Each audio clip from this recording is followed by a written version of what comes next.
Hello जी, start करते हैं guardians of the fun का एपिसोड नंबर 3। तो एपिसोड 3 की स्टार्टिंग होती है। हम देखते हैं कि यहाँ पे गार्ड्स आते हैं और बोलते हैं मैं जू गुंगशान हूँ, एर्थ रैंक का गार्ड। फिर दूसरा गार्ड आता है, वो बताता है कि मैं सांग तियांगफेंग हूँ और एर्थ रैंक का गार्ड हूँ। जिसके बाद से तीसरे व्यक्ति आते हैं, ये बताते हैं मैं ली यूचुन हूँ जो 7th रैंक के गार्ड है और अब तुम सभी अपने आप को सरेंडर कर लो। लेकिन यहाँ पे जितने भी चोर डाकू शैतान लोग होते हैं वो लोग कहाँ हार मानने वाले, कह रहे हैं अटैक करो इनके ऊपर, और ये सभी लोग एक दूसरे से लड़ाई करने लगते हैं। ली यूचुंग और जू जिनसियान सॉन्ग जितने भी लोग होते हैं ये सभी लोग मिलकर खतरनाक लड़ाई लड़ते हैं और हमारा हीरो यानी तियांगान ये तो बस खड़ा खड़ा मुस्कुराता हुआ इन सबको देख रहा होता है। बहुत चक्का होगा कि वाह कितना खतरनाक लड़ाई लड़ते हैं ये, मतलब एकदम मन ही मन खुश हो रहा होता है कि वाह क्या देखने को मिल गया, गजब। जिसके बाद हम देखते हैं कि सारे शैतानों को पकड़ने के बाद, मतलब जितने भी यहाँ पे दुष्ट लोग होते हैं इन सभी लोग को पकड़ने के बाद ये लोग अपना स्टाइल मारते हैं। ली यूचुंग गू गुंगशान और जू गुंगशान और शांग तियांगफेन ये लोग क्या करते हैं, एक प्लेट जैसा चीज होता है उसे ऐसा नचाते हैं, फिर दूर से फेंक के फिर अपने पेट पे मतलब अपने ड्रेस पे लगा लेते हैं। कहते हैं कि अब हमारा काम हो गया और वहां से जाने लगते हैं। निंग्यान जो होता है वो उन्हें गुड लक करता है, कहता है ये लोग भी उसे धन्यवाद देते हैं, कहते हैं कि आगे से ऐसे जोखिम भरे काम मत करना। सभी लोग यहाँ से निकल जाते हैं और इन सभी को देखकर निंग्यान तो जो इम्प्रेस हुआ रहता है ना वो। आगे हम देखते हैं कि ये तीनों लोग जो होते हैं ना वो अपने ऑफिस की तरफ जाते हैं और बाहर ही हम देखते हैं रजिस्ट्रार जू उनका वेट कर रहे होते हैं। रजिस्ट्रार जू उन्हें प्रणाम करते हैं और कहते हैं कि मैं आपसे कुछ मदद के लिए आया हूँ। ली यूचुंग कहते हैं कि बताइए, तो वो उन्हें वो मतलब कबूलनामा देते हैं जिसमें जंग सियान ने ये कबूल किया था कि उसने मेरे पिता को जान से मारा है। कहते हैं कि प्लीज ये केस देख लीजिए, मैं चांगान से हूँ रजिस्ट्रार जू और मैं आपसे बहुत उम्मीद लेकर आया हूँ। ली यूचुंग कहता है कि जो गुंगशियान और शोंग तियांगफेंग तुम लोग इस केस को देख लो और फिर वहां से अंदर चले जाते हैं। जिसके बाद से हम देखते हैं कि जो मिस्टर जू होते हैं मतलब रजिस्ट्रार वो अपने ऑफिस में बैठे होते हैं, बड़े खुश होते हैं, चाय वाय पी रहे होते हैं, अपने सैनिक से बात कर रहे होते हैं और कह रहे होते हैं कि आज बहुत अच्छा हुआ, ली यूचुंग ने उस व्यक्ति को मतलब जंग सियान को सबक सिखा दिया, मतलब मेरे पास खबर आया था कि जंग सियान अब पकड़ा गया है। जिसकी वजह से इनका जो आदमी होता है ना वो कहता है कि ये तो बहुत कुछ बात है। वो कहते हैं और नहीं तो क्या, मतलब वो अपराधी था और ऐसे खुला घूम रहा था, ये सही तो ना था। वैसे जो जिस सैनिक ने इन सब में हेल्प की है तो वो बोलता है, मतलब उनका जो सैनिक होता है बोलता है निंग्यान, तो वो कहते हैं कि हाँ निंग्यान। वैसे ये हमारे मतलब यहाँ पे खास सैनिक एकदम लगता है, मतलब इतना नॉर्मल सा सैनिक, आज तक हमने उस पर ध्यान क्यों नहीं दिया। तो जो सैनिक होता है उनका रजिस्ट्रार जू से कहता है कि रजिस्ट्रार जू वैसे देर से ही सही लेकिन हमारा उस पर ध्यान तो गया, काफ़ी अच्छा बच्चा है वो, मतलब काफ़ी अच्छे तरीके से उसने सारे केस को सॉल्व कर दिया। तो जो रजिस्ट्रार जो होते हैं वो कहते हैं कि हाँ बिल्कुल सही कह रहे हो। तो इधर हम निंग्यान को देखते हैं, ये तो 8th और 7th रैंक वाले अफसरों को देखकर इतना ज़्यादा उन लोगों से प्रभावित हुआ होता है कि वो क्या करता है, एक प्लेट उठाता है, उसे नचाकर दूर फेंकता है, फिर वो प्लेट नाचते हुए इसके पास आती है, उसे अपने पेट पे लगाता है और बार बार ये चीज़ रिपीट कर रहा होता है कि मैं निंग्यान, मैं 8th रैंक वाला मतलब वो क्या बोलते हैं गार्ड हूँ, ऐसा करके। मतलब वो बहुत ही ज़्यादा उन लोग से इंप्रेस हुआ रहता है। वो कहता है कि मैं भी चाहता हूँ ना कि मैं भी 8th रैंक वाला गार्ड बनूं। तो इसके जो चाचा जी होते हैं वहाँ पे बैठे होते हैं जू पिंग जी, वो कहते हैं कि देखो बेटा ये सपने देखना बंद कर दो और हाँ ये बार बार प्लेट से ऐसे नचाना बंद करो। तुम अब तक कितने सारे प्लेट तोड़ चुके होगे, सुबह तुम्हारी मामी को या चाची को पता चलेगा तो पता है वो क्या करेंगे। वो कहता है कि नहीं नहीं चाचू देखो अब तो मैं कितने अच्छे से इस प्लेट को कैच कर ले रहा हूँ, और वो फेंकता है, फिर से एक प्लेट टूट जाती है। हम देखते हैं यहाँ पे ढेर सारी प्लेटों का ढेर लगा होता है टूट टूट कर। निंग्यान कहता है कि चाचा जी आप समझते नहीं है, ली यूचुंग गू गुंगशान और जू गुंगशान और सांग तियांगफेन उन लोगों का मतलब वर्चस्व इतना ज्यादा गजब का था ना, उनका जो चाल ढाल चलने का तरीका वो सब इतना ज्यादा मुझे प्रभावित कर गया ना। अब तो मेरा भी सपना है कि मैं भी उनके तक आऊँ, मैं भी 8th रैंक और 7th रैंक वाला सिपाही बनूँ, उनके तरह गार्ड बनूँ, तो गार्डियन बनूँ। तो जो रजिस्ट्रार होते हैं मतलब जो जू पिंग जी होते हैं वो कहते हैं कि तुम्हें पता है तुम ऐसा नहीं कर सकते क्योंकि तुम एक मामूली से गार्ड हो, तुम अपना काम करो। और ये सपने देखना सही बात है लेकिन इतने बड़े सपने मत देखा करो जो पूरा ना हो सके। तुम्हें पता है एक बार मुझे यानी जू पिंग जी को भी ऐसे गार्डियन बनने का वो आया था, ऑफर आया था। जब मैंने ऑफर लेटर को एक्सेप्ट किया और मैं वहाँ पे गया, अपनी नौकरी छोड़ दी और तब जाके मुझे पता चला था ये तो किसी ने मेरे साथ मजाक किया, मतलब किसी ने मेरे साथ प्रैंक किया है, ये रियलिटी नहीं होती है, हम बस एक गार्ड्स हैं, तुम अपना काम करो वही ज़्यादा सही रहेगा। तो जो हमारा निंग्यान होता है वो साइड हो जाता है, कहता है क्या ऐसी बात है, आप सही कह रहे हो, मुझे गार्ड से बन के रहना चाहिए। दूसरे दिन हम देखते हैं निंग्यान जो होता है अपने ऑफिस पहुंचता है और वहाँ पे बहुत ज़्यादा उदास हो रहा होता है। निंग्यान को देखकर उसका मोटा सैनिक यानी उसका जो साथी होता है ना वो आता है, कहता है निंग्यान तुमने तो कमाल कर दिया, तुम्हें पता है गवर्नमेंट ने तुम्हें पुरस्कार देने का फैसला किया। वो कहता है क्या सच में, तो वो कहता है कि हाँ। फिर आगे हम देखते हैं कि इसको लिए ढेर सारे सामान रख के मतलब ढेर सारे कागज वागज रख के और वहाँ पे उसे बैठा दिया जाता है और फिर वो लोग बाहर जाते हैं, दरवाजा बंद करने लगते हैं। निंग्यान जाता है, कहता है कि अरे सर आप ये क्या कर रहे हो, दरवाजा क्यों बंद कर रहे हो। वो कहता है कि ये तो तुम्हारा तोहफा है, सरकार ने कहा है कि ये जितने भी केसेस है ना वो सब सॉल्व होने चाहिए, तुम्हारा दिमाग तो बहुत ज़्यादा तेज है इसलिए तुम्हें इस कमरे में प्रोटेक्ट किया जाता है और तुम हमेशा के लिए मतलब यहाँ पे ये जितने भी केस वेस है ना ये सब फाइल पढ़ो और सारे केस को सॉल्व करो। तो वो कहता है कि अरे पर मैं अकेला भूत की तरह। वो कहता है कि हाँ और आपको आज के बाद से तुम्हें कोई भी डिस्टर्ब नहीं करेगा। दरवाजा बंद कर देता है और जो मोटू होता है वो कहता है कि बाकी सैनिक सभी लोग ध्यान से सुन लो, सभी लोगों को निंग्यान को प्रोटेक्ट करना है, कोई भी अंदर आने जाने ना पाए जब तक सारे केस मतलब सॉल्व नहीं हो जाते हैं। और हाँ, दरवाजे खिड़की सब बंद कर दिए जाए। निंग्यान कहता है अरे मैं भूत थोड़ी ना हूँ, अकेले मार डालोगे क्या? अच्छा एक काम करो, भूत को तो अंदर छोड़ दो। तो जो मोटा सैनिक होता है वो कहता है ओके, और दरवाजा थोड़ा सा खुलता है, वो छोटे कुत्ते को अंदर डाल देता है। निंग्यान कहता है कि ये मुझे पुरस्कार दिया गया है या मुझे सजा दी गई है। 3 दिन के बाद का सीन दिखाया जाता है जहाँ पे जू फैमिली सभी लोग एक साथ होते हैं और उसके बड़ी बहन जो होती है वो जूलिंग जी, वो कहती है कि पिताजी एक बात बताइए, आखिर निंग्यान इतने दिनों से घर क्यों नहीं आ रहा है ऑफिस से? वो कहता है कि हाँ मैंने उसके ऑफिस में बात की है, लेकिन वो किसी जरूरी काम में व्यस्त है। तभी दरवाजा खुलता है और निंग्यान अंदर आता है। कहता है चाचा जी। वो कहते क्या हुआ मेरे नेफ्यू, क्या तुम्हें किसी ने परेशान किया? वो कहता है कि चाचा मैं क्या करूँ, रोने लगता है। जिसकी वजह से वो कहते चलो चलो पहले तुम कुछ खा लो। जिसकी वजह से उसे ले जाकर खाना खिलाया जाता है और वो चॉपस्टिक से अंडे पकड़ने की कोशिश कर रहा होता है पर पकड़ नहीं पाता। ये लोग कहते क्या हुआ तुम्हें? वो कहता है चाचा जी मैंने 3 दिनों से कुछ आराम नहीं किया, खैर रहने दो, मैं खाना नहीं खाऊंगा, मैं सोने जाता हूँ। और वहाँ से उठ के अपने कमरे की ओर जाने लगता है। निंग्यान जैसे ही अपने कमरे की तरफ बढ़ता है हम देखते हैं वो मोटा भैंसा सांड यहाँ भी आ जाता है, मतलब वो सैनिक यहाँ भी आ जाता है और कहता है कि निंग्यान तुमने आराम किया? वो कहता है आराम? तुम्हें लगता है कि मैंने आराम किया होगा? अभी अभी तो मैं घर पहुंचा और अभी तुम यहाँ पे पहुंच गए, मुझे ऑफिस नहीं जाना। मोटू कहते हैं कि अरे अरे आप चिंता मत करो। तभी हम देखते हैं उसके चाचा जूपिंग जी आते हैं और मोटू सैनिक को प्रणाम करते हैं। चाचा जी को देखकर जो मोटा सैनिक होता है वो कहता है कि अरे आपको चिंता करने की जरूरत नहीं है, निंग्यान को अब ऑफिस जाना ही नहीं पड़ेगा। ये बात जान के तो निंग्यान बहुत ज्यादा खुश हो जाता है, कहता है ये तो बहुत अच्छी बात है ना। तो जूपिंग जी कहता है कि नहीं नहीं जब थोड़ा आराम कर लेगा तो वो जरूर जाएगा, आप चिंता मत कीजिए। मोटू सैनिक कहता है कि नहीं नहीं मैं सारी केस फाइल घर पे ही लेकर आया हूँ और आज से निंग्यान घर से ही अपना काम करेगा। गवर्नमेंट ने आदेश दिया है कि निंग्यान को घर पे ही रख के काम करवाया जाए। निंग्यान तो परेशान हो जाता है, कहता है नहीं और केस फाइल नहीं, प्लीज मुझे आराम करने दो। उसके चाचा जूपिंग जी कहते हैं कि देखो मोटू सैनिक थोड़ा टाइम दो, थोड़े टाइम बाद हो जाएगा ना, थोड़ा आराम आराम कर लेने दो। तो मोटू सैनिक होता है वो कहता है कि आपको पैसे नहीं चाहिए और उससे इशारों में जूपिंग जी के साथ बातें करने लगता है कि अगर तुम चाहो तो ढेर सारे पैसे, ढेर सारे लियांग हम दे सकते हैं। जिसके बाद से जूपिंग जी भी मान ही जाता है कि इतने सारे पैसे आ ही रहे हैं तो किसको मना होगा। जूपिंग जी कहता है कि ठीक है आपका बहुत बहुत शुक्रिया, आप सारी से केस फाइल लाकर इसके कमरे में रख सकते हैं। जूपिंग जी की ये बात सुनते ही निंग्यान की हालत खराब हो जाती है, कहती है कि नहीं यहाँ पे सारे केस फाइल, तुम लोग एक काम करो मुझे मार डालो, ये द फेंग सिटी मुझे मार डालेगी। आप लोग ये क्या कर रहे हो, इतनी सारी केस फाइल, क्या मैं इंसान हूँ या मशीन? मुझे तो बिल्कुल मशीन बना दिया है तुम लोगों ने। हाँ नहीं नहीं मेरे सीने में दर्द हो रहा है, लगता है मुझे हार्ट अटैक आने ही वाली है। लेकिन इसके चाचा चाची तो बहुत ज़्यादा खुश होते हैं कि हमारे पास तो ढेर सारे पैसे होंगे। अब ये मोटू सैनिक जो होता है वो सारे जितने भी दस्तावेज होते हैं वो सभी निंग्यान के कमरे में रखने के लिए जाता है। निंग्यान कहता है नहीं मोटू तुम मुझे जिंदा नहीं छोड़ोगे, देखो अब मैं जल्दी ही मरने वाला हूँ, देखो यमराज भी दिख रहे हैं मेरे सामने। आगे ही हम देखते हैं अंकल जी जूपिंग जी जो होते हैं वो मोटू सैनिक के साथ निंग्यान के कमरे के बाहर होते हैं और कहते हैं कि देखिए आप चिंता मत कीजिए, जितने भी केस फाइल है ना मेरा भतीजा निंग्यान उन सभी केस को सॉल्व कर देगा। तो जो उसके मतलब मोटू सैनिक जो होता है वो कहता है कि वैसे आपको पता है जूपिंग जी आपके मतलब भतीजे का ख्याल रखने के लिए यहाँ पे मैं कुछ सैनिकों को छोड़ देता हूँ अगर आप कहें तो, क्योंकि आपके भतीजे के लिए सरकार ने पूरी तरीके से प्रोटेक्ट करने का वो दिया है कि वो उसे घर दिया जाएगा, उसे 9th रैंक का वो दिया जाएगा, मतलब बहुत बड़ा ऑफिसर बनेगा आपका बेटा, ये सार मतलब भतीजा। ये सारी बातें सुनकर जूपिंग जी तो बहुत ज़्यादा खुश हो जाता है, फूले नहीं जमाता और उसके कमरे के खिड़कियों के बाहर ताले वाले लगा देता है। देखा जाए तो उसके कमरे पे ऐसे काटी वाटी ठोक देता है, कहता है कि देखिए मैं अपने भतीजे का पूरा ख्याल रखूंगा। वैसे देखा जाए तो निंग्यान अभी जवान है, शक्तिशाली है, वो भागने की कोशिश जरूर करेगा, इसलिए मैंने सारी खिड़कियों को सील कर दिया और आप चिंता मत कीजिए मैं बाहर ही बैठा रहूंगा, उसे कभी भी यहाँ से बाहर नहीं जाने दूंगा। वैसे भी मेरा भतीजा 9th रैंक का अधिकारी जो बन गया है बन जाएगा। अब ये सारी बातें जानकर निंग्यान अंदर इसकी हालत खराब हो रही होती है कि इतने सारे केस फाइल मैं कैसे सॉल्व करूंगा, कैसे पढ़ूंगा इन सबको, ये सब तो मिलकर मुझे मार डालेंगे।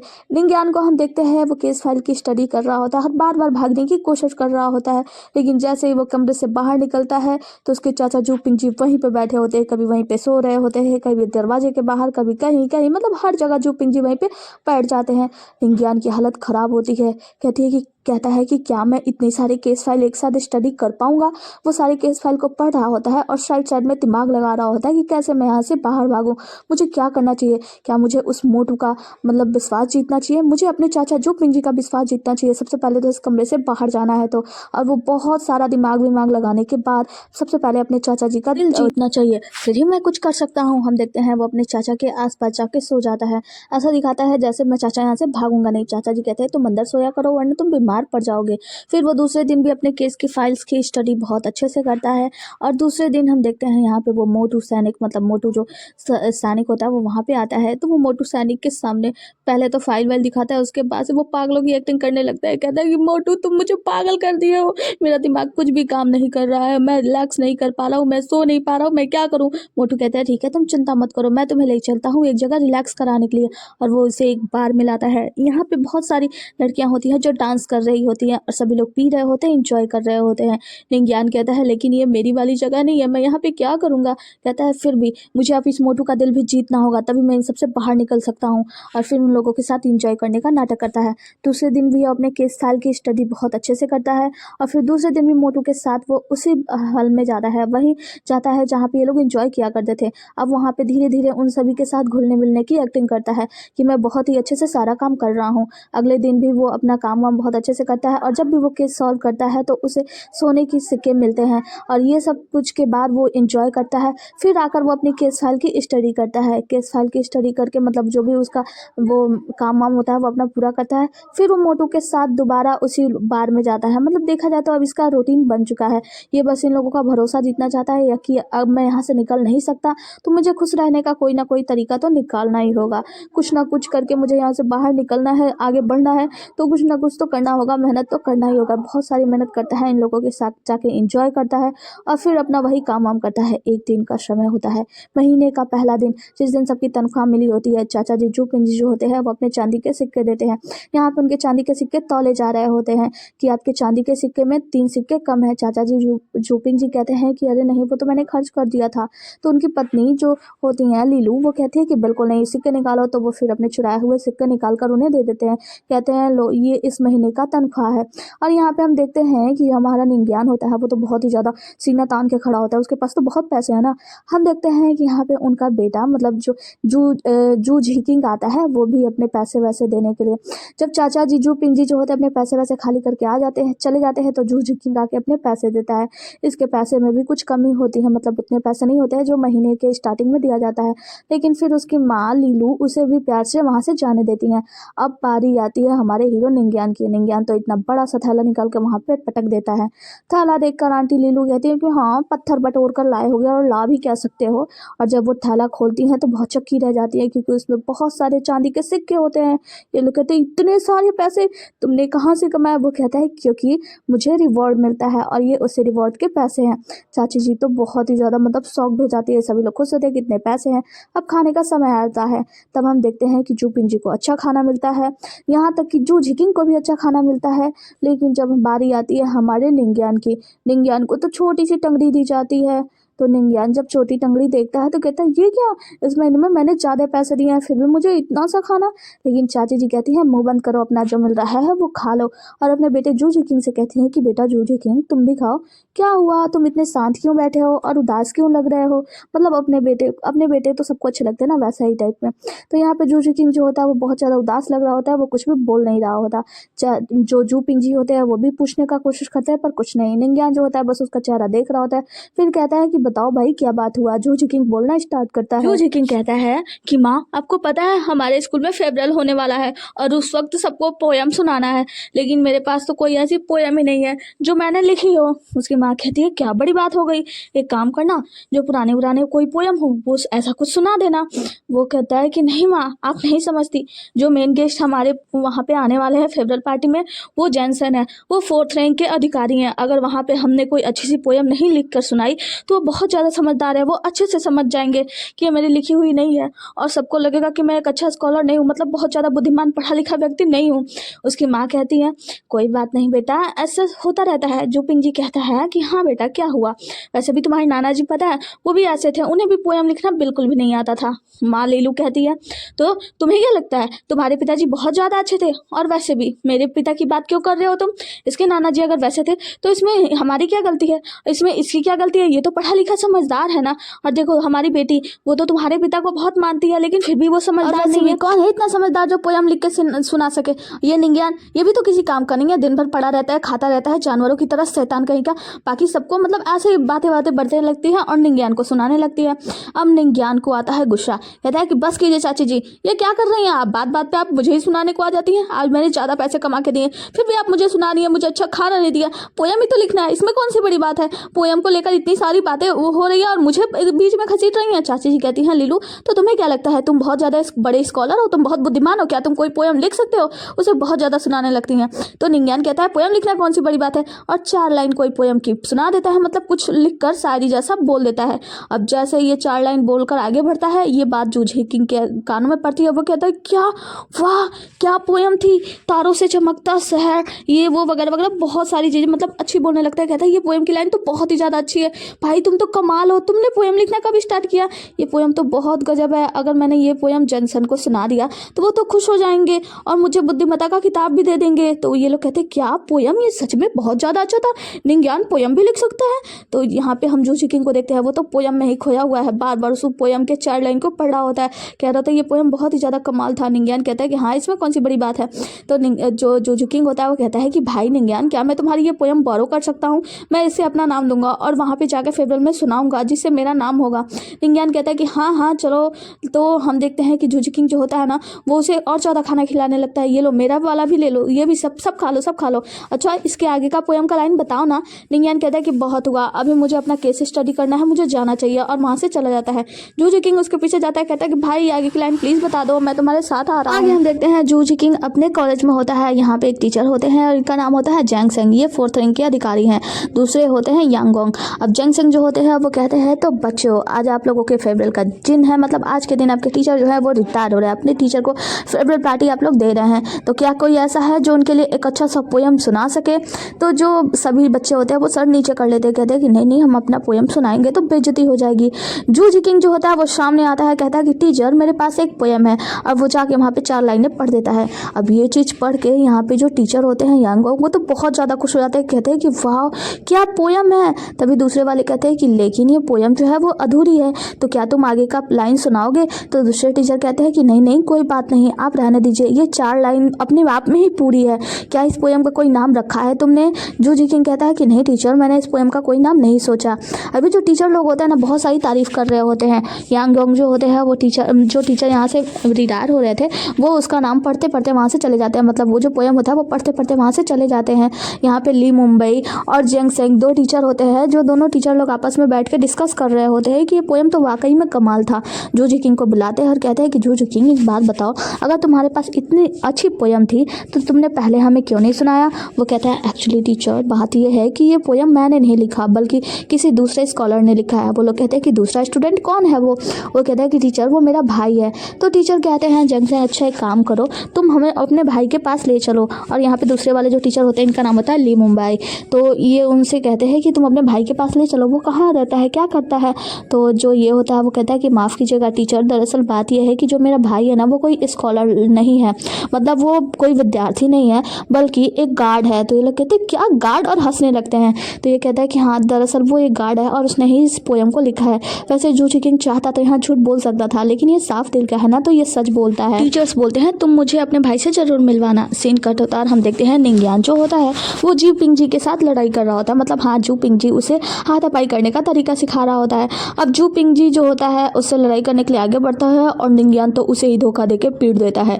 जू पिंग जी को तो उल्टी होने लगती है खून की। छोटी बच्ची कहती है वाह क्या बात है भाई आपने बहुत अच्छा मारा है। यहाँ पे जू पिंग जी बहुत ज़्यादा उल्टी कर रहा होता है और उसका भतीजा उसे देख रहा होता है कि आप ठीक तो हो ना चाचा। वो कहता है कि हाँ तुम चिंता मत करो मैं ठीक हूँ, और चाची जी वो तो बस दूर से मजे ले रही होती है। चाचा जी अपने पेट पे हाथ रखते हुए एक कुर्सी पे बैठ जाते हैं और कहते हैं कि देखो बेटा निंज्ञान तुम्हें बहुत आगे जाना है, तुम 9th रैंक के अधिकारी बनने वाले हो, तुम यहाँ से जब दूर जाओगे तो तुम्हें बहुत ज़्यादा मेहनत करनी पड़ेगी और ये लड़ाई वड़ाई करने का मैं तुम्हें इसलिए सिखा रहा हूँ ताकि तुम्हें मतलब आता रहे, कभी तुम इन सब में भी पीछे ना हटो, क्योंकि वहाँ पे बहुत सारे ऐसे लोग हैं जो हमला करने के लिए आएंगे। तुम्हें उन सबसे बचाव करना है, तुम्हें अपनी फैमिली बनानी है, शादी करनी है, बच्चे पैदा करना है, तुम्हें बहुत सारे पैसे भी सेव करने हैं। ये सारी चीज़ें वो निंज्ञान को सिखा रहे होते, कह रहे होते देखो तुम्हें झंझट से बाहर निकलना है। निंज्ञान कहता है लेकिन चाचा ये सब तो ठीक है ना, मैं 9th रैंक का अधिकारी बन जाऊंगा, फिर भी मैं आपका मतलब आपका साथ रहूंगा। वो कहता है नहीं नहीं बेटा, तुम 9th रैंक के अधिकारी बनोगे, इसका मतलब तुम्हें यहाँ से बाहर निकलना है, इन पछड़ में नहीं पड़ना है दोबारा। वो कहते हैं कि चाचा ऐसी बात है तो लाओ मेरे सारे पैसे वापस दो, मुझे कुछ पैसे दो, मुझे अभी जाना है यहाँ से। चाचा जी कहते हैं क्या कहते हो, मेरी इज्जत छोड़ दो। और चाची जी तो बस दूर से सुन रही होती है। लीलू वो बहुत ज़्यादा गुस्से में होती है कि अच्छा चाचा इसे क्या सिखा रहा है। निंज्ञान जो होता है वो कहता है कि चाचा जी कुछ तो पैसे दे दो। चाचा जी कहते हैं अरे बस करो, मेरी इज्जत लूटोगे क्या, अरे तुम्हारी चाची मुझे नहीं छोड़ेंगी, बंद करो ये सब। हम देखते हैं कि जो उसकी बहन होती है जो लिंजिया, वो कहती है कि एक काम करो माँ, मुझे मार्केट जाना है, क्या मेरे साथ आप चलोगी। तो माँ कहती है कि नहीं मैं नहीं जाऊँगी, वैसे तुम्हारे पिताजी बैठे हुए, अपने पिताजी को ले जाओ। चुपिंग जी कहते हैं कि मैं तो थक गया हूँ, मैं नहीं जाऊँगा। तो निंज्ञान से कहते हैं कि निंज्ञान एक काम करो, तुम इसे मार्केट ले जाओ, कुछ सामान खरीदना है। निंज्ञान कहता है कि मैं नहीं जाने वाला हूँ, मुझे केस फाइल स्टडी करनी है, मैं यहाँ से जा रहा हूँ। तो उसके चाचा जी जुपिंग जी कहते हैं कि अच्छा तो तुम्हें क्या लगता है कि मैं तुम्हें कमरे में बंद कर दूँ, खैर रुको अभी बंद कर देता हूँ। निंज्ञान कहता है कि बस वेट, इंतजार करो, मैं जाता हूँ। चलो लेडीज चलते हैं मार्केट में। और हम देखते हैं कि ये सभी लोग मार्केट में पहुंच जाते हैं। निंज्ञान दूर से खड़ा देख रहा होता है, जो हमारी जू लिंजिंग होती है वो कुछ पोएम की किताबें पढ़ रही होती है। उसकी छोटी बहन खाने के लिए भुक्खड़ की तरह पड़ी होती है, कहती है कि बहन मुझे कुछ खिलाओ। तो जू लिंजिया वो सब कुछ छोड़कर जाती है अपने बहन को, मतलब जू लिंगियो को कुछ खाने को दिलाती है। जू लिंगियो खाने का पाके बहुत खुश हो जाती है और फिर ये दोनों लोग अपने भाई निंज्ञान के पास जाते हैं, जहाँ पे निंज्ञान कहता है कि छोटी तुम बहुत खुश होना है खा पी के। तो वो कहती है कि हाँ मुझे तो खाना बहुत पसंद है। जू लिंजिंग कहती है कि भाई आपको पता है आप बिल्कुल बदल चुके हो, आप पहले जैसे हुआ करते थे अभी वैसे नहीं हो। निंज्ञान कहता है कि एक काम, हाँ पहले मैं कैसे हुआ करता था। वो कहती है कि पहले तो आप बात ही नहीं करते थे, आपको क्या पसंद था ये पता ही नहीं। वो कहता है कि क्या तुम वो किताबें मतलब पोएम की किताबें पढ़ रही थी। वो कहती है कि हाँ मैं इतना ज़्यादा पढ़ी लिखी तो नहीं हूँ, पर हाँ मुझे पोएम्स पढ़ना बहुत पसंद है, और वैसे भी ये पोएम्स तो कोई बात नहीं है, आपने जो कहे में जो 4 लाइन पोएम की कही वो तो बहुत ही ज़्यादा अच्छे थे। तो वो कहता है कि अच्छा सच में। तो वो कहती है कि हाँ वैसे भी मुझे पोएम थोड़ा बहुत करना मतलब पढ़ना पसंद है और कुछ ज़्यादा नहीं। वो कहता है निंज्ञान अच्छा ऐसी बात है। तभी छोटू जी लिंगियो को फिर से भूख लगने लगती है, कहती है कि मुझे और दिलाओ। निंज्ञान कहता है कि बहुत हुआ। उसकी बहन कहती है जू लिंजियान कि देखो तुम अभी और मत खाओ वरना तुम्हारे दांत सड़ जाएंगे, वो मीठा है ना। जू लिंगियो कहते हैं नहीं भाई प्लीज़ दिला दो। निंज्ञान कहता है कि ठीक है मेरी छोटी बहन तुम यहीं रुको, मैं तुम्हारे लिए खाने के लिए लेकर आता हूँ। और निंज्ञान खाने के लिए ले चला जाता है। तभी वहाँ पे एक छोटी सी तितली उड़ती हुई आती है और जू लिंगियो उस तितली के पीछे भागने लगती है और जू लिंजिंग भी उसके पीछे पीछे जाती है ताकि वो उसके साथ वो तितली को पकड़ सके। अब ये लोग जाते जाते मिनिस्टर के घर के बाहर ही पहुंच जाते हैं और ये लोग घर के अंदर भी एंट्री कर लेते हैं। यहाँ पे तितली उड़ती हुई आई होती है और जू लिंजियांग बस उसके तितली के पीछे रहती है। तभी हम देखते हैं यहाँ से एक लड़का छिपके उन्हें देख रहा होता है। इस लड़के का नाम होता है झूली, जो कि वाइस मिनिस्टर का बेटा होता है। इसकी नज़र जू लिंगियो और जू लिंजिंग पे पड़ती है। जू लिंगियो और जू लिंजिंग यहाँ पर तितली पकड़ते हुए रहती हैं। तभी हम देखते हैं जू लिंजिंग जाकर एक झूले पे बैठ जाती है, कहती है सिस्टर मुझे झूला झुलाओ ना, और उसके सिस्टर उसे जाकर झूला झुलाने लगती है। झूली जो होता है वो बाहर आता है, कहता है कि तुम्हें ये झूला झूलना बहुत पसंद है ना, कोई बात नहीं। और अपने सैनिकों से कहता है कि सैनिको यहाँ पे जो तितली है उसे पकड़ के लाओ। और वो मिसबिहेव करने लगता है जू लिंगियो के साथ में जू लिंजिंग को भी परेशान करता है। जू लिंजिंग कहती है कि तुम बहुत बुरे हो, छोड़ दो मेरी सिस्टर को। लेकिन ये लोग कहते हैं कि अरे बच्ची तुम चिंता मत करो, ये लो हम तुम्हारे लिए तितली पकड़ कर लाए हैं। छोटी बच्ची और बड़ी बच्ची यानी जू लिंजिंग और जू लिंगियो दोनों को परेशान कर रहा होता है झूली, ये और इसके सैनिक इन दोनों को बुली कर रहे होते हैं। तभी हम अगले सीन में देखते हैं निंज्ञान वो 2 मिठाई लेकर आया होता है, देखता है कि उसकी बहनें वहाँ पे नहीं है तो बहुत ज़्यादा परेशान हो जाता है। दूसरे सीन में हम देखते हैं ये लोग इन दोनों लड़कियों को परेशान कर रहे हैं और ये जो झूली होता है वो डांट रहा होता है कि तुम लोगों ने ऐसा कैसे किया, तितली मर गई ना। और ये इन लोगों को परेशान कर रहा होता है कि देखो तुम यहाँ पे बखेड़ा खड़ा मत करो, मेरी बात मान जाओ। हम देखते हैं कि यहाँ पे निंज्ञान आता है भीड़ देखकर, लेकिन जब अंदर आता है तो वो कहता है कि बहन तुम ठीक तो हो ना। छोटी बच्ची से कहता है रो मत, मैं आ गया हूँ ना, ये लो मिठाई खाओ। और बड़ी से कहता है एक काम करो तुम इसे लेकर बाहर जाओ, और उसकी बहनें वहाँ से बाहर चली जाती हैं। यहाँ पे झूली जो होता है वो कहता है कि रोको उन्हें, और झूली जो होता है वो दौड़ के जाने लगता है उसे पकड़ने के लिए। तभी उसका भाई निंज्ञान उसे रोक देता है और कहता है कि मत जाओ। बड़ी बहन और छोटी बहन बाहर आती है, बहन कहती है कि जल्दी मेरे साथ चलो। निंज्ञान कहता है कि माफ़ कीजिएगा सर, वो दोनों मेरी बहनें हैं और मैं जू पिंग जी का भतीजा हूँ। जू पिंग जी एक सैनिक है। तो वो कहता है कि अच्छा तो तुम जू पिंग जी के भतीजे हो। वो कहता है कि तुम जानते हो मैं कौन हूँ, और वो पीटने लगता है निंज्ञान को। निंज्ञान कहता है कि भाई मेरी बात तो सुनो, मैंने कुछ भी गलत नहीं किया है। दूसरी सीन में हम देखते हैं कि जो जूलिंग जी और जूलिंग गियो होते हैं वो दोनों लोग जाते हैं और मोटू सैनिक को बुलाने के लिए। यहाँ पे ये लोग जिन निंग्यान को बहुत ज़्यादा पीट रहे होते हैं। जूली कहता है कि तुम्हें पता नहीं तुमने किसके साथ पंगा लिया है, और उसके चेहरे पे कट भी लगा देता है। तो यहाँ पे जो निंग्यान होता है वो कहता है कि मैं तो बस शांति से बात करना चाहता था, लेकिन तुम नहीं मानते हो तो खैर कोई बात नहीं। तो जूली कहता है कि ठीक है फिर आओ देख लेते हैं एक एक हाथ करके, और सभी सैनिक लोग अपने अपनी चाकू वाकू निकालकर उसके ऊपर हमला करने लगते हैं। अब निंग्यान के दिमाग गर्म होता है और वो क्या करता है, एक एक सैनिकों को उठा उठा के मारता है। उठा के मारूंगा मतलब सबको उठा के फेंक देता है। सबका काम तमाम करने के बाद, सबको पीट पाट लेने के बाद वो आगे बढ़ता है और यहाँ पे झूली की तरफ बढ़ता है। कहता है कि अब तुम नहीं बचने वाले हो। झूली कहता है कि देखो मुझसे दूर रहो वरना मैं तुम्हें नहीं छोड़ूंगा, तुम देख सकते हो मेरे हाथ में चाकू है। तो यहाँ पे निंग्यान के पीछे बहुत सारे सैनिक आते हैं। निंग्यान सबको फिर से पीटने लगता है और सबको पीट पाट के बाद वो जाकर झूली को मार देता है और चाकू उसके गले पे लगा देता है। कहता है कि अगर कोई भी आगे बढ़ा तो मैं इसे जान से मार डालूंगा। सैनिक लोग कहते हैं कि ये तुम क्या कर रहे हो, तुम्हें पता भी है वो कौन है। निंग्यान कहता है कि मुझे इससे क्या मतलब, मैं तो एक कॉमन व्यक्ति हूँ ना, कॉमन मैन हूँ। मैं तो बस यहाँ पे सॉरी वॉरी बोल रहा था, जबकि मेरी बहनों की गलती भी नहीं थी, लेकिन तुमने माना नहीं और तुम यहाँ पे हमसे लड़ाई करने के लिए चले आए। तब यहाँ पे मोटू सैनिक ढेर सारे सैनिकों को लेकर पहुंच जाता है और सभी पुलिस वाले यहाँ पे आते हैं और कहता है झूली कि इसे गिरफ्तार कर लो। पुलिस वाला जो होता है मोटू, जैसे उसका शक्ल देखता है वो पहचान जाता है कि ये तो वाइस मिनिस्टर का बेटा है, लेकिन सैनिकों से कहता है कि सैनिकों अरेस्ट कर लो इसे। और वो जाकर झूली को और उसके बाकी साथियों को गिरफ्तार करने लगते हैं। झूली कहता है कि तुम जानते हो मुझे, पहचानते हो। मोटू सैनिक कहता है माफ कर देना सर, मुझे फेस ब्लाइंडनेस है, मुझे फेस पहचान में नहीं आता, लेकिन मुझे अभी आपको गिरफ्तार करना होगा क्योंकि आपके खिलाफ कंप्लेन आई है। वो बताता है निंग्यान को कि तुम्हें पता है कि तुमने किससे पंगा ले लिया है, ये व्यक्ति कोई साधारण व्यक्ति नहीं है, वाइस मिनिस्टर का बेटा है, और उसे समझाते बुझाते हुए बाहर ले जाने लगता है। यहाँ पे वाइस मिनिस्टर का बेटा तो बहुत ही ज़्यादा गुस्से में होता है। झूली कहता है कि तुम लोग नहीं बचोगे। उसके बाद से ये दोनों अपने बहने के पास जाती है। दोनों बहनें जो होती हैं, मतलब वो जो लिंगियो होती है वो आती है अपने भाई से पूछती है तुम ठीक तो हो ना। यहाँ पे जितने भी रजिस्ट्रार जू और जितने भी सैनिक होते हैं सभी लोग पहुंच जाते हैं, मतलब पुलिस वाले, और निंग्यान को सपोर्ट कर रहे होते हैं। निंग्यान से कहते हैं कि तुम यहाँ से चले जाओ। निंग्यान वहाँ से चला जाता है और झूली उसके पीछे जाता है। कहता है किसे गिरफ्तार करो, तुम लोग गलती कर रहे हो, वाइस मिनिस्टर के बेटे को तुम लोगों ने गिरफ्तार कर दिया, उसे जाने दे रहे हो। रजिस्ट्रार जो कहते हैं माफ कर दीजिएगा सर, निंग्यान जो है ना वो मामूली सा सैनिक है और आपको उससे उलझने की जरूरत नहीं है। झूली कहता है कि ऐसे कैसे मैं अपने अपमान को भूल जाऊं, उसने मुझे जान से मारने की कोशिश की है, उसे गिरफ्तार करना होगा। तो ये लोग उसे कागज देते हैं, कहते हैं कि ये लीजिए आपके खिलाफ जो है जू लिंगियो ने कंप्लेन लिखवाई है कि आप उसे परेशान करने की कोशिश कर रहे थे। वो कहता है कि तुम गवर्नमेंट ऑफिसर, तुम क्या चाहते हो। तो वो व्यक्ति कहता है रजिस्ट्रार जू देखो अगर आप मानते नहीं हो, ये बात अगर राजा तक पहुंच गई तो क्या होगा आपके पिताजी के साथ।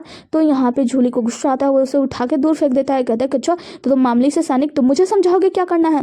दूसरा सैनिक कहता है कि अच्छा तो तुम हमसे लड़ाई करोगे, तो फिर देख लेते हैं। और जितने भी सैनिक होते हैं उन लोगों को आदेश देता है कि झूली को गिरफ्तार कर लो। अब वो क्या करता है, अपने एक आदमी को बुलाता है, कहता है कि मेरी बात सुनो और जाकर मेरे पिताजी को एक एक वारदात कह सुनाओ और मेरे पिताजी को बोलो कि जल्दी आए मुझे बचाने के लिए। उनका जो सैनिक होता है वो कहता है कि जैसी आपकी आज्ञा सर, और वहां से चला जाता है। जिसके बाद से हम देखते हैं निंग्यान से वो मोटू सैनिक आके कहता है कि भाई बहुत ज़्यादा गड़बड़ हो गई है और यहाँ पे झूली को पकड़ लिया गया है, लेकिन झूली बहुत गुस्से में है, जल्दी यहाँ पे वाइस मिनिस्टर आ जाएंगे, तुम तो नहीं बचने वाले हो, तुम तो गए काम से। तो निंग्यान कहता है कि देखो तुम्हें चिंता करने की आवश्यकता नहीं है। अच्छा क्या तुम्हारे पास एक लियांग है, एक चांदी का सिक्का। वो कहता है कि बस इससे काम हो जाएगा। वो कहता है कि हाँ दे दो, और हाँ एक काम करो तुम एस्ट्रोलॉजी डिपार्टमेंट जाओ और वहाँ पे थर्ड रैंक वाली या सेकंड रैंक वाली जो कह रही है उनसे मिलना, उनसे बोलना कि निंग्यान को उनकी आवश्यकता है, वो आकर मुझसे मिले। तो मोटू सैनिक कहता है क्या ऐसा होगा। वो कहता है कि हाँ बस ये एक लिंग्यान तुम्हें मैं वापस दे दूंगा, तुम चिंता मत करो, अगले महीने की मेरी जितनी कमाई होगी वो सब मैं तुम्हें दे दूंगा। मोटू कहता है कि देखो भाई पैसे की बात नहीं है, बस ये जो सिक्का लिया ना वो दे देना। निंग्यान कहता है हाँ बिल्कुल, और मोटू वहाँ से बाहर चला जाता है। लिंगजू और जू लिंगजिंग ये दोनों लोग बहुत ही ज़्यादा परेशान हो रहे होते हैं अपने भाई को लेकर। अब जू लिंगजिंग छोटी होती है वो तो सो गई होती है। निंग्यान उनके पास जाता है और कहता है कि देखो ये कितने आराम से सो रही है। जू लिंगजू कहती है भाई माफ़ करो, हमारी वजह से आपको इतनी ज़्यादा परेशानी का सामना करना पड़ रहा है। निंग्यान कहता है कि आप चिंता मत करो, मैं हूं ना, मैं सब संभाल लूंगा। तो उसकी बहन मुस्कुरा देती है। आगे का सीन हमें दिखाया जाता है जहाँ पे झूली बहुत ज़्यादा गुस्से में बैठा होता है और जो रजिस्ट्रार होते हैं, रजिस्ट्रार जो उसे कॉफ़ी सर्व कर रहे होते हैं कि आप पी लो, देखो आपको चिंता करने की आवश्यकता नहीं है, सब कुछ ठीक हो जाएगा। तो झूली गुस्से में वो कॉफ़ी फेंक देता है। कहता है कि क्या तुम मुझे कॉफ़ी पिलाकर ये क्या करना चाहते हो, बताओ। उस व्यक्ति को गिरफ्तार नहीं किया जाने दिया और मुझे यहाँ पे बैठा हुए हो। रजिस्ट्रार कहते हैं देखिए आप बात समझने की कोशिश कीजिए। तभी हम देखते हैं वहाँ पे एक मिनिस्टर आते हैं और कहते हैं कि तुम्हारी हिम्मत कैसे हुई झूली को गिरफ्तार करने की। अब झूली भी बहुत ही ज़्यादा ताव में आ जाता है। जितने भी सैनिक और रजिस्ट्रार जो जितने भी ऑफिसर्स होते हैं वो सभी लोग समझाने की कोशिश करते हैं कि देखिए गलती किसकी है, और ये व्यक्ति बिल्कुल नहीं मानता है। कहता है कि नहीं, निंग्यान को अभी मेरे सामने सामने लाया जाए। निंगयान को पकड़ के लाया जाता है। निंगयान को 2-3 सैनिक पकड़े होते हैं और यहाँ पे जो हमारी जू लिंगी होती है वो बाहर जाती है, उस मिनिस्टर से बात करने का प्रयास करती है कि देखिए गलती इनमें नहीं थी, दरअसल बात यह है कि झूली ही मुझे छेड़ने की कोशिश कर रहा था, बस मुझे बचाने की मेरे भाई ने कोशिश की है। वो सैनिक कहता है अच्छा बच्ची, तुमने सही कहा, और देखो तुम बताने वाली कौन होती हो कि झूली ने गलती की है या नहीं। और वो इसे खींच के एक थप्पड़ मार देता है। जू लिंगी तो एक थप्पड़ खाते ही वहीं पे गिर जाती है और निंगयान को ये देखकर बहुत ज़्यादा गुस्सा आता है। इसी गुस्से के साथ हम ये एपिसोड समाप्त करते हैं। मिलते हैं अगले एपिसोड में, तब तक के लिए बने रहिए हमारे साथ। Tata bye bye. और हाँ, बिना वीडियो को लाइक किए बिल्कुल मत जाना और कमेंट करके बता देना कि मेरा ये एक्सप्लेनेशन अच्छा लगा या नहीं, मतलब ये dubbing. Bye bye, take care.